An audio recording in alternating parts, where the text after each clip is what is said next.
restart. It's gobsmackingly good. Making the unmissable even more unmissable.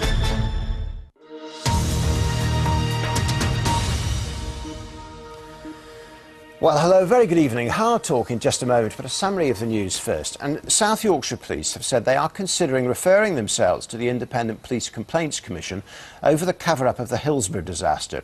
Calls have been growing for there to be prosecutions after a report said officers changed more than 100 statements.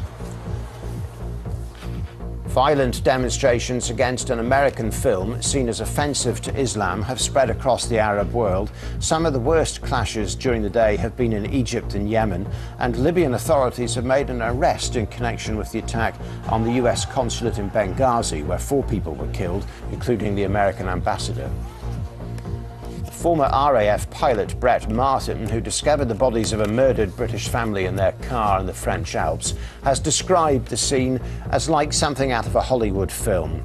Saad al-Hili from Surrey was shot dead with his wife and mother-in-law and a French cyclist. French investigators say they are sure the crime has its origins in the UK. The United States Federal Reserve says it is to resume pumping billions of dollars into the American economy. The central bank hopes to stimulate growth and bring down unemployment by buying bonds. Critics say the plan may not work and could lead to high inflation. An engineering company in Belfast, FG Wilson, has announced it's making 760 staff redundant. The company's owner, Caterpillar, says a global fall in demand for diesel-generated products is to blame. Around a quarter of the firm's workforce will lose their jobs by the end of the year. That is the summary of the news. That's it from me tonight. It is time now for Hard Talk. Good night. Welcome to Hard Talk with me, Zeinab Badawi.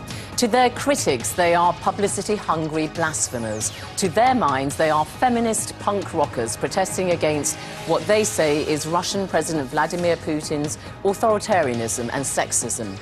When 3 members of the Russian band Pussy Riot were jailed in August, there was an international outcry. They were found guilty of hooliganism for staging an illegal performance early this year in Moscow's Cathedral of Christ the Saviour. My guest today is Pyotr Versilov, the husband of one of the jailed activists, Nadezhda Tolokonnikova.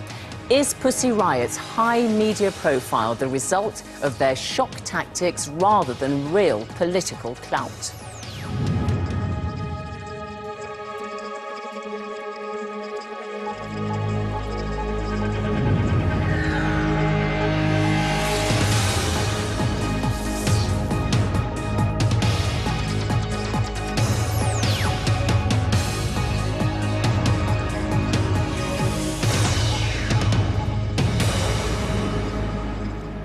Pyotr Versilov in Moscow, welcome to Hard Talk.